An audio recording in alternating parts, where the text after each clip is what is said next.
சனி உங்கள் வாழ்க்கையில் 9 கிரகங்களில் இந்த சனி என்ற கிரகம் உங்களுக்கு என்ன விதமான நன்மைகளை எந்த விதமான தீமைகளை செய்ய போகும். பொதுவாக அதுக்கு முன்னாடி நான் ஒரு சில விஷயங்கள் பொதுவான விஷயங்கள் சொல்கிறேன், நல்லா கேட்டுக்கிறேங்க. ஜோதிடம் என்பது என்ன? ஜோதிடம்னா என்ன? ஜோதிடம்னா என்ன? வாக்கிய பஞ்சாங்கம் பார்க்குறோம். வாக்கிய பஞ்சாங்கிறது என்னன்னா, 1 மணி நேரத்துக்கு பிறக்கிற குழந்தைகளுக்கெல்லாம் 1 மணி நேரத்துக்கு பிறக்கக்கூடிய குழந்தைகளுக்கெல்லாம் கணிக்கப்பட்ட ஒரு ஜாதகம். 1 மணி நேரத்துக்கு பிறக்கக்கூடிய குழந்தைகளுக்கெல்லாம் கணிக்கப்பட்ட ஒரு ஜாதகம். ஏன்னா லக்னம் என்பது 2 மணி நேரம், ஒரு நட்சத்திரம் என்பது 13 டிகிரி 20 நிமிட அளவுகளில் இருக்கு. ஒரு நட்சத்திரத்தை லக்னம் கடப்பதற்கு குறைந்தது ஒரு மணி நேரமாவது ஆகும். அப்ப வாக்கிய பஞ்சாங்கம் என்பது 1 மணி நேரத்துக்கு பிறக்கக்கூடிய குழந்தைகள் அனைவருக்கும் ஒரே ஜாதகம் தான். அதற்கு அடுத்தபடியாக திருக்கணிதம் வந்தது.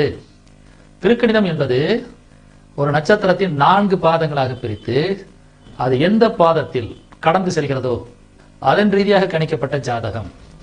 அப்படி பார்க்கும் பொழுது ஒரு பாதத்தின் அளவு 3 டிகிரி 20 நிமிடம். அப்போ ஒரு பாதத்தை கடப்பதற்கு குறைந்தது சராசரியாக 1/4 மணி நேரம் ஆகும். அப்ப 1/4 மணி நேரத்துக்கு பிறக்கக்கூடிய குழந்தைகளுக்கு எல்லாம் திருக்கணித முறையில் ஒரே ஜாதகம். ஆனால் இயற்கை என்ன கூறுகிறது என்றால், ஒரு பொருள் போல இன்னொரு பொருள் இந்த உலகில் இல்லை. இப்ப நம்மளுடைய கைரேகை மாதிரி இன்னொரு மனிதனுடைய கைரேகை இந்த உலகத்துல இருக்காது. ஒரே நபர் மாதிரி 7 நபர் இருப்பதெல்லாம் சொல்றதெல்லாம் வந்துகிட்டு கண்டிப்பாக பொய். எந்த ஒரு இயற்கையான பொருட்களும், ஒரு மாமர தோப்புக்குள்ள உள்ள போங்க, ஒரு மாங்காய் பறிங்க, 10 மாங்காய் 20 மாங்காய் 100 மாங்காய் கூட பறிங்க, ஒரு மாங்காய் மாதிரி இன்னொரு மாங்காய் இருக்காது. அது நிறையாலோ இடையாலோ உருவத்தாலோ கண்டிப்பாக ஏதோ ஒரு விதத்துல கண்டிப்பாக வித்தியாசம் இருக்கும். அப்படி இருக்கும் பொழுது இயற்கை என்பது ஒரு பொருள் போல இன்னொரு பொருளை படைக்காது என்று சொல்லும் பொழுது, 6 அறிவு உள்ள மனிதன் மட்டும் எப்படி 1 மணி நேரத்துக்கு ஒரு ஜாதகத்தையும் 1/4 மணி நேரத்துக்கு ஒரு ஜாதகத்தையும் கணிச்சோம்னா எப்படி துல்லியமாக இருக்கும்? இப்ப லண்டன்லையும் மலேசியாவிலையும் சிங்கப்பூர்லையும் பிறக்கக்கூடிய குழந்தைகளுக்கு தமிழ்நாட்டினுடைய பஞ்சாங்கத்தை வைத்து கணிக்கும் பொழுது எந்த அளவுக்கு துல்லியமா இருக்கும்? ஜாதக நண்பர்களே, நன்றாக யோசித்து பாருங்க. நான் இன்று சனியை பற்றி விளக்கும் பொழுது உங்களுக்கு துல்லியமாக 12 ராசிகளிலும் உங்களுக்கு என்னென்ன பலன் கிடைக்கும் அப்படிங்கிறத பத்தி முழுமையா சொல்ல போறேன். அதற்கு முன்னாடி ஜோதிடம் என்றால் என்னன்னு தெரிஞ்சுக்கிறேங்க. ஏன்னா ஜோதிடங்கிறது என்னன்னா, இரட்டை குழந்தைகள் 2 நிமிட இடைவெளியில் பிறக்கக்கூடிய இரட்டை குழந்தைகள் கூட வாழ்க்கை முறை மாறுகிறது. ஒருவர் கண்ணாடி அணிந்திருக்கிறார், ஒருவர் கண்ணாடி அணியாம இருக்கிறார். ஒருவருக்கு திருமணம் ஆகிறது, ஒருவருக்கு திருமணம் காலதாமதமாக. ஒருவர் நன்றாக படிக்கிறார், ஒருவர் நன்றாக படிக்கிறார். ஒரு அரசு வேலையில் இருக்கார், இன்னொருத்தர் அரசு வேலையில் இல்லை. இதெல்லாம் கண்கூட பார்க்கிறோம். அப்ப இயற்கை என்பது சரிதான், கிரகங்கள் என்பதும் சரியாகத்தான் வேலை செய்கிறது, அதனுடைய பலன்களும் சரிதான். ஆனால் நாம் கணிக்கும் முறையில் தான் தவறு எடுத்திருக்கிறோம். அதன் விளைவாக கோபாலகிருஷ்ணன் என்ன பண்ணார்னா, ஒரு நட்சத்திரத்துக்குள்ள 9 பிரிவு இருக்குன்னு முதல்ல கண்டுபிடிச்சாரு.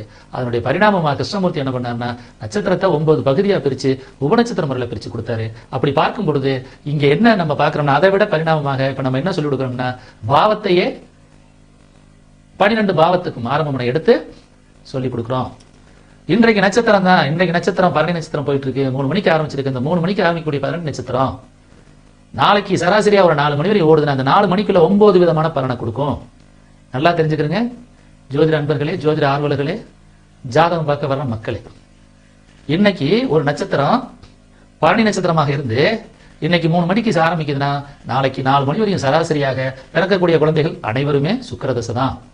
ஆனால் அந்த தசா புத்திகளுடைய வருடத்துக்கு தக்கவாறு சுக்கிரனுடைய வருடம் 20, சூரியனுடைய வருடம் 6, சந்திரனுடைய வருடம் 10, செவ்வாயுடைய வருடம் 7, ராகுடைய வருடம் 18, குருவுடைய வருடம் 16, சனியுடைய வருடம் 19, புதனுடைய வருடம் 17, கேதுடைய வருடம் 7. இப்படி வருடங்களுக்கு தகுந்தவாறு இந்த 24 மணி நேரம், சுமார் 24 மணி நேரத்துல இன்னைக்கு இன்னையிலிருந்து நாளைக்கு வரையும் பிறக்கக்கூடிய குழந்தைகள் அனைவருமே சுக்கிரதசை தான். ஆனா சுக்கிரதசையில முதல்ல பிறக்கக்கூடிய குழந்தைகள் சுக்கிரதசையில சுக்கிர புத்தி, ஒரு குறிப்பிட்ட நேரத்துக்கு பின்னாடி பிறக்கக்கூடிய குழந்தை சுக்கிரதசை தான், ஆனால் சூரிய புத்தி. அதற்கு பின்னாடி பிறக்கக்கூடிய குழந்தைகள் சுக்கிரதசை தான், சந்திர புத்தி. அதுக்கு பின்னாடி பிறக்கக்கூடிய குழந்தைகள் சந்திரதசை தான், சூரிய சுக்கிரதசை தான், சந்திர புத்தி. அதே மாதிரி செவ்வாய் புத்தி, ராகு புத்தி, குரு புத்தி, சனி புத்தி, புதன் புத்தி, கேது புத்தி வரை 9 விதமான பலன்களை கொடுக்கிறது. அப்ப 9 விதமான பலன்களை கொடுக்கும்போது 27 நட்சத்திரம் 9 பார்க்கும்போது 243 நட்சத்திரம் முதல்ல கண்டுபிடிச்சது இந்த முறையில. அந்த 243 நட்சத்திரத்துக்கு துல்லியமாக டிகிரி வைஸா கரெக்டா பிரிச்சு உபநட்சத்திர முறையா கண்டுபிடிச்சது இந்த கேபி சிஸ்டம். இந்த கேபி சிஸ்டத்துல பரிணாமமாக என்ன செய்யறோம், இன்னைக்கு 9 விதமான பலன் உங்களுக்கு கொடுக்கும் இந்த பரணி நட்சத்திரங்கிறத துல்லியமாக இப்ப நாங்க உங்களுக்கு சொல்லிட்டு இருக்கோம். துல்லியமாக சொல்லிக்கிட்டு இருக்கோம். படிக்க வர்றவங்களா இருந்தாலும் சரி, ஜாதகம் பார்க்கறவங்களுக்கு இன்னைக்கு கோச்சாரத்துல என்ன நடக்குதுன்னு சொல்லிட்டு இருக்கோம். அப்ப இங்க என்ன சொல்ல வரோம்னா, இயற்கை என்பது ஒரு பொருள் போல இன்னொரு பொருளை படைக்காது. அப்ப 1 மணி நேரத்துக்கு பிறக்கக்கூடிய ஜாதகமோ 1/4 மணி நேரத்துக்கு பிறக்கக்கூடிய ஜாதகங்களோ ஒரே ஜாதக கட்டம் தான் அமையும். அப்ப பலன் என்பது கண்டிப்பாக ஒரு 1/4 மணி நேரத்துக்கு பிறக்கிறவர்களுக்கும் 1 மணி நேரத்துக்கு பிறக்கிறவர்களுக்கும் ஜாதகம் சொல்றாங்க துல்லியமாக. ஏனால் ஒரு செகண்ட்னா கூட பாத்தீங்கன்னா பலன் மாறும். ஒரு டிகிரினா ஒரு பலன்னா, ஒரு டிகிரி ஒரு மினிட்னா அடுத்த பலன் மாறும். அப்ப ஒரு ஜாதகர் போல் இன்னொரு ஜாதகர் கண்டிப்பாக இருக்க மாட்டார். அப்ப பலன்கிற பொறுத்தவரை நல்லா புரிஞ்சுக்கிறீங்க. 9 கிரகங்களுமே இங்கு ஜாதக ரீதியாக, அது சுபகிரகங்கள் சொல்றீங்க அசுபகிரகங்கள் சொல்றீங்க, எந்த கிரகமாக இருந்தாலும் உங்கள் ஜாதகத்தில் நல்ல இடத்துல இருந்தா அது நல்ல விதமான பலனை கொடுக்கும். அது கெட்ட இடத்துல இருந்தா கண்டிப்பாக கெட்டதைத்தான் கொடுக்கும். யாரும் இருக்கும் இடத்துல இருந்து கொண்டால் எல்லாம் சௌக்கியமே, பரமசிவன் கழுத்திலிருந்து பாம்பு கேட்டதுன்னு சொல்லி பாட்டு படிச்சிருப்பீங்க. அப்ப என்ன அர்த்தம்னா, ஜாதக ரீதியாக குரு சுபகிரகம் சொல்றீங்க, குரு புத்திரகாரகன் சொல்றோம். அப்ப குழந்தை பாக்கியமே இல்லாம போயிருது. குரு யாருக்கு காரணம் சொல்றோம், கர்ப்பப்பைக்கு காரணம் சொல்றோம். கர்ப்பப்பையில இன்னைக்கு பாத்தீங்கன்னா புள்ளிவிவரம் சொல்லுது 1.25 கோடி பேருக்கு நாங்க கர்ப்பப்பை புற்றுநோய் ஆகிட்டு இருக்குன்னு சொல்றாங்க தமிழ்நாட்டில் மட்டும். அப்ப குரு நல்லா இருந்தால், குரு நல்லதே செய்யும் சுபம் என்றால், அதனுடைய பார்வை நல்லா இருக்கும் என்றால் இப்படியே பிரச்சனையை கொடுக்கிறது. சுக்கிரன் சுபகிரகம் சொல்றீங்க, எத்தனை நண்பர்கள் திருமணம் முடிக்காம இருக்காங்க. அப்ப சுக்கிரன் சுபகிரகம்னா எல்லாருக்குமே திருமணம் ஆகியிருக்குமே, பண கஷ்டம் வராதே, சுக்கிரனுடைய நோயாகிய சுகர் வராதே. இன்னைக்கு சுகர் வராம யாராவது இருக்காங்களா யோசிச்சு பாருங்க. அன்றாட நலம் விசாரிக்கிற மாதிரி எனக்கு சுகர் இருக்கு, உனக்கு சுகர் இருக்கான்னு சொல்ற அளவுக்கு ஆகிப்போச்சு. அப்ப எந்த கிரகமாக இருந்தாலும், எந்த கிரகமாக சுபகிரகமாக இருந்தாலும் என்ன செய்யுது, கெட்ட இடத்துல இருக்கும்போது தீமையைத்தான் செய்கிறது. வெளிநாட்டுல போய் நல்லபடியாக சம்பாதிச்சிங்க, இந்தியாவில் வாழலையா? வெளிநாட்டு கம்பெனியில் நம்ம ஒர்க் பண்ணலையா? வெளிநாட்டுக்கு காரகன் யாரு? ராகு. அப்ப ராகு நல்ல இடத்துல இருந்தால் நல்ல விதத்தை செய்கிறதா செய்யலையா? சனி பகவான் சொல்றோம், நிறைய தொழிலாளர்கள் வச்சு வேலை வாங்கி பெரிய லெவல வாழ்க்கையில முன்னேறி இருக்காங்களே. சனி என்பது ரோமத்துக்கு காரகன், முடி கொட்டாம இருக்கு. சனி என்பது ஆயுளுக்கு காரகன், சனி என்பது உடனே இரும்புச்சத்துக்கு காரகன். இது நல்லா இருக்கிறவங்க எல்லாம் பாத்தீங்கன்னா ஆரோக்கியமா வாழலையா, நீண்ட காலம் வாழலையா? அப்ப சனியை பொறுத்தவரை நல்ல இடத்துல இருந்தா நல்லதுதானே செய்யுது. கேதுவை பத்தி சொல்றோம், ஞானகாரகன் புத்திகாரகன் அப்படின்னு சொல்றோம். நல்ல இடத்துல இருந்தா. கெட்ட இடத்துல இருந்தா என்ன சொல்றோம், பிரித்தாளும் சூழ்நிலை சூழ்ச்சிக்கு காரகன் சூனியக்காரின்னு சொல்றோம். அப்ப எந்த ஒரு கிரகமாக இருந்தாலும் நன்றாக தெரிந்து கொள்ளுங்கள். துலாம் லக்னத்தில் சூரியன் நேசம் சொல்றீங்க. அப்ப 7வது மாசம் ஐப்பசி மாசம் பிறக்கக்கூடிய காலச்சக்கரத்தில் 7வது சக்கரத்தில் சூரியன் இருக்கும் பொழுது கண்டிப்பாக அந்த மாசம் பிறக்கிறவங்களுக்கு எல்லாம் அரசு வேலை கிடைக்காதா? இதை உங்களால ப்ரூஃப் பண்ண முடியுமா? அந்த 1 மாதம் அங்கேதானே இருப்பாரு. அப்ப சூரியன் நீசம் என்றால் அந்த மாசத்தில் பிறக்கக்கூடிய யாருமே அரசாங்க வேலையில் போகவில்லையா? உங்களால் ப்ரூஃப் பண்ண முடியுமா? அப்ப இயல்பா என்ன சொல்றோம், ஜோதிடம் என்பது அறிவியல் கலந்த ஆன்மீகம். இயற்கை என்பது என்ன சொல்லுது, ஒரு குழந்தை தாயின் வயிற்றிலிருந்து கர்ப்பப்பையிலிருந்து வெளியே பிரசவிக்கும் போது மற்ற அனைத்து உறுப்புகளும் இயங்கிக் கொண்டிருக்கிறது, நுரையீரல் தவிர. எப்பொழுது ஒரு தாயின் தொப்புள் குடியிலிருந்து பிரித்தெடுக்கப்படுகிறதோ அப்பொழுதுதான் முதலாக ஒரு குழந்தை சுவாசிக்கும்.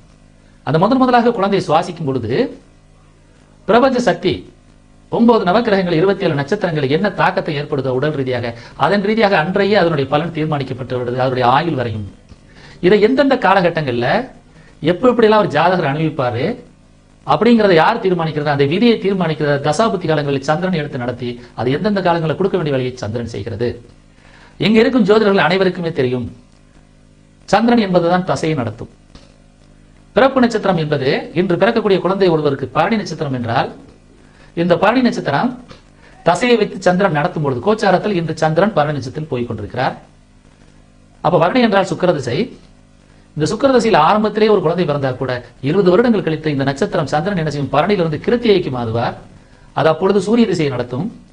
அதற்கடுத்து ஒரு 10 வருடங்கள் ரோகிணி திசையில் பயணிப்பார். அப்பொழுது அது சந்திர திசையை நடத்தும். அதற்கடுத்து ஒரு 7 வருடங்கள் மிருகசீரிடத்தில் பயணிப்பார். அதற்கடுத்து அது செவ்வாய் திசையாகும்.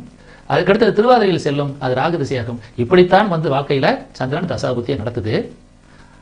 ஆனா எத்தனை பேருக்கு கேட்டா, உங்களுடைய நட்சத்திரம் கேட்டா பிறப்பு நட்சத்திரம் மாறிக்கொண்டே இருக்கிறது. அதைத்தான் நம்ம எடுத்துக்கிட்டு இருக்கோம் ஒழிய என்றைக்காவது லக்கண நட்சத்திரத்தை யோசிச்சிருக்கோமா? ஏன்னா விதியை தீர்மானிப்பது சூரியன்.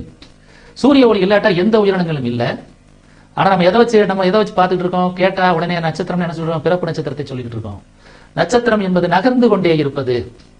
9 கோள்களில் 8 கோள்கள் நீங்கள் பிறக்கும் பொழுது என்ன பலனை கொடுக்கிறதோ அதனுடைய தசாபுத்தி காலங்களில் கண்டிப்பாக நீங்க அனுபவிக்க வேண்டியிருக்கும். ஆனால் சந்திரன் மட்டும் நிலையில்லாதது. அதனால என்ன சொல்றாங்க? அது கோச்சாரத்தில் அதனுடைய தசாபுத்திகளில் பலனை மாற்றிக்கொண்டே இருக்கும். இது அனைத்து ஜோதிடருக்கும் தெரியும். இப்ப நான் எதுக்காக இந்த வார்த்தையை சொல்ல வரேன்னா, ஜோதிடம் என்பது அறிவியல் பூர்வமானது, அறிவியல் பூர்வமான ஆன்மீகம் சொல்றேன்.